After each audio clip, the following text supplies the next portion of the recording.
ఇక్కడ ఒక ప్రత్యేకమైన పాయింట్ చెప్పి ఇది అందరూ కూడా గమనించండి. హాయ్ అండి, అందరికి నమస్కారం. నేను మీ మధ్యమడి మునిరత్నం.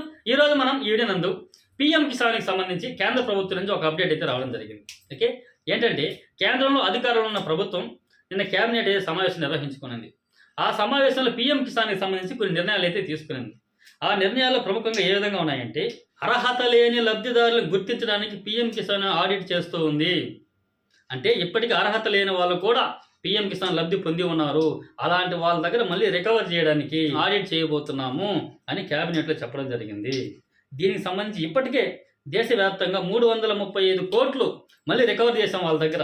ఇక్కడ ఏమని చెప్తానంటే, పీఎం కిసాన్ పథకం అనేది భూమిని కలిగిన ప్రతి ఒక్క రైతుల యొక్క ఆర్థిక అవసరాలకు అనుగుణంగా ప్రధానమంత్రి 2019 ఫిబ్రవరిలో ప్రారంభించారు ఈ పథకం.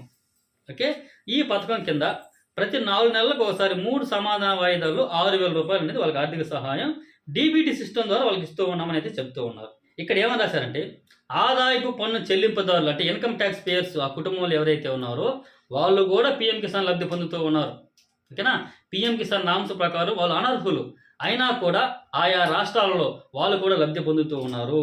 అలాంటి వారిని కానీ, అదేవిధంగా అధిక ఆదాయ వర్గాలు ఎవరైతే ఉన్నారో వాళ్ళు కూడా లబ్ధి పొందుతూ ఉన్నారు. సో అలాంటి వాళ్ళని మేము ఐడెంటిఫై చేయబోతున్నాం.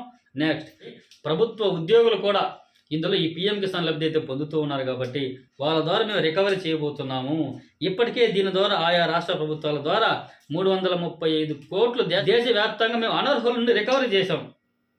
కాబట్టి ఇది రికవరీ చేసాం కాబట్టి ఇది ఇంకా కూడా కంటిన్యూ అవుతుంది అని చెబుతూ ఇక్కడ ఒక ప్రత్యేకమైన పాయింట్ చెప్పి ఇది అందరూ కూడా గమనించండి.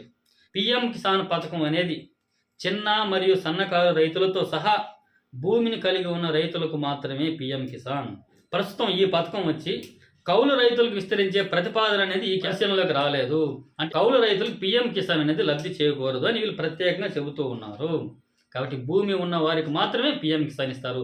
అదే రాష్ట్రంలో ఇచ్చేటటువంటి అన్నదాత సుఖీభవ కానీ గతంలో రైతు భరోసా ఇచ్చినా, తెలంగాణలో ఇచ్చినా కూడా ఇవాళ కౌలు రైతులు కూడా ప్రత్యేకంగా ఒక కార్డు అనేది మెన్షన్ చేసి, అంటే వాళ్ళు ఐడెంటిఫై చేసి ఒక కార్డు ఇచ్చి ఆ కార్డు ద్వారా గుర్తించి వాళ్ళకు కూడా లబ్ధి చేకూరుస్తాము చెబుతున్నారు. కాబట్టి ఇది ఒక మంచి అవకాశం.